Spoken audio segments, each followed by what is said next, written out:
Speaking আমার 5.5 আসছিল sir সেই সময়। ইনক্রিজ হয়েছে জি, 4 পয়েন্ট থেকে আপনার 1.5 পয়েন্ট বেন্ড হচ্ছে কি আপনার বেড়েছে। জি। আসসালামু আলাইকুম স্যার, ওয়ালাইকুম আসসালাম। কেমন আছেন স্যার? আলহামদুলিল্লাহ ভালো, আপনি ভালো আছেন? আলহামদুলিল্লাহ। আপনার পরিচয়টা যদি বলতেন। আমার নাম এমডি জাকির আলম ইমন। আচ্ছা স্যার, জাকির স্যার, 6.5 অসাধারণ একটা স্কোর। আপনার জার্নিটা কেমন স্টার্ট হলো যদি একটু বলতেন। জার্নিটা হেক্সাস থেকেই শুরু।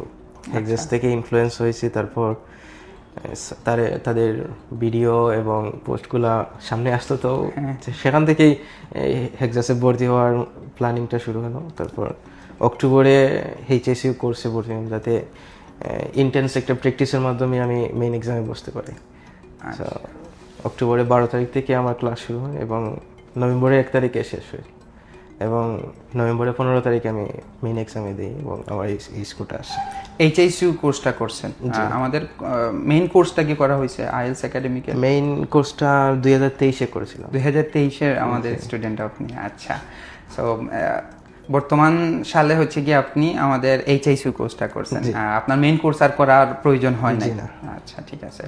আপনার ওভারঅল হচ্ছে কি 6.5, আর বেঞ্চ স্কোরগুলো যদি বলতেন, ইন্ডিভিজুয়াল বেঞ্চ স্কোরগুলো। ইন্ডিভিজুয়ালি আমার লিসনিংয়ে আসছে 7.5, রিডিংয়ে 6, রাইটিংয়ে 5.5 এবং স্পিকিংয়ে 6.5। সাধারণ লিসনিংয়ে খুবই ভালো আসছে 7.5, আর স্পিকিংয়ে হচ্ছে কি 6.5। That's great. কিভাবে আপনার লিসনিংয়ে যে এত বুস্ট আপ হলো যদি একটু বলতেন। লিসনিংয়ে আমি ইংরেজিটা ভালো বুঝতাম এবং ইংরেজি ভিডিও দেখতাম, তারপর প্র্যাকটিসও করেছি অনেক। প্র্যাকটিসের ফলাফল এই 7.5। কোন কোন জিনিসগুলো প্র্যাকটিস করতেন যদি একটু বলতেন, যে কোন বিষয়গুলো আপনাকে বেশি ইনফ্লুয়েন্স করছে? যে আমি 2019 থেকে ইংলিশ মুভি দেখা শুরু করেছিলাম প্রথমে, আর সেখান থেকেই ইংলিশের প্রতি একটু আগ্রহ, যাতে ইংলিশটা বুঝি ভালো করে। প্রথমে সাবটাইটেল দিয়ে শুরু করেছি, তারপর সাবটাইটেল সারা ভিডিও দেখতাম, তো সেখান থেকে আমি লিসনিংয়ে একটু ভালো একটা বুস্ট আপ হয়েছে আমার। হ্যাঁ, বুস্ট আপটা হয়েছে, বা আপনি ক্যাচ করতে পারছেন যে কিভাবে আপনি আনসারিংটা করবেন, এটাই। আচ্ছা, স্পিকিংয়ে তো হচ্ছে গিয়ে 6.5। আপনি যখন মক টেস্ট এগুলো দেওয়া হয়েছিল হেক্সাস জিন্দাবাদে? জি, হেক্সাসে 4টা মক টেস্ট দিয়েছি সিডিতে। 4টা মক টেস্ট দিয়েছেন।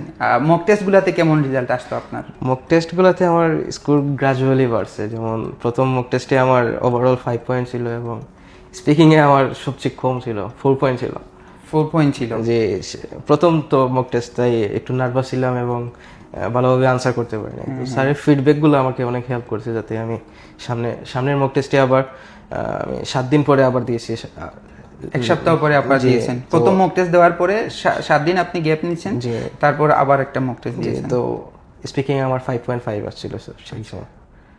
ইনক্রিজ হয়েছে। জি, 4 পয়েন্ট থেকে আপনার 1.5 পয়েন্ট বেন্ড হচ্ছে কি আপনার বেড়েছে। আচ্ছা, এবং তারপর স্পিকিংয়ে 6 আসছে, তারপর 6.5, এন্ড দেন মেইন এক্সামও 6.5 আসছে। আলহামদুলিল্লাহ।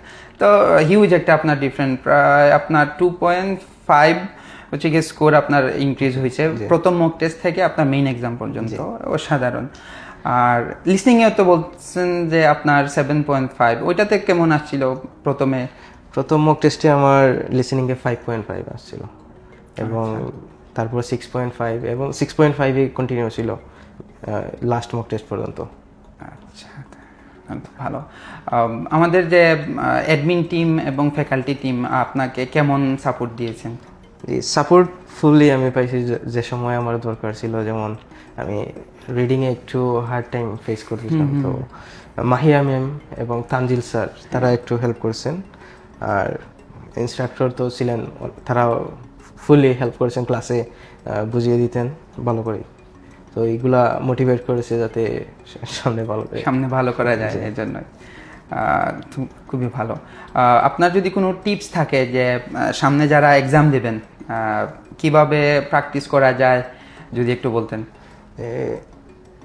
লিসনিংয়ে আমি বলবো যে যাতে ভালো করে বোঝা, যে কথাগুলো বোঝা এবং আনসারগুলো প্রেডিক্ট করা, যাতে যেমন আছে কোনো গ্যাপ ফিলে আনসার প্রেডিক্ট করা যায়, এইটা প্রেডিক্ট করা যাতে যে সময় অডিও প্লে হবে সেটা যাতে ধরা যায়, এটা আমাকে অনেক হেল্প করছে। এবং আমি বলবো যে লিসেনিংয়ে আমার আপনি যদি ভালো করে বুঝতে পারেন দ্যাটস ইনাফ। ক্যাচ করতে হবে। জি, আর স্পেলিংগুলো যাতে মিস্টেক না হয় সেটা একটু। আচ্ছা, মানে এটা একটা বড় একটা ফ্যাক্টর যে আমরা হচ্ছে কি যারা এক্সাম দেই স্পেলিং এর ক্ষেত্রে অনেকে আমরা ভুল করে ফেলি। আমরা ক্যাচ করতে পারি কিন্তু স্পেলিং এ মিস্টেক হয়ে গেলে মেইন আনসারটাই তো ভুল হয়ে যাবে।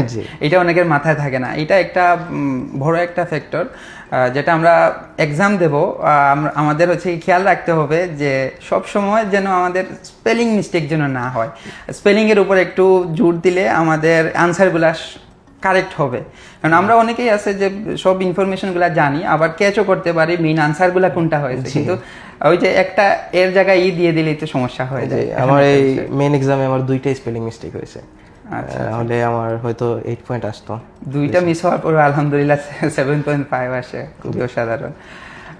আপনার ফ্যামিলি সাপোর্ট কেমন ছিল আপনার এই আইএলটিএস জার্নিতে?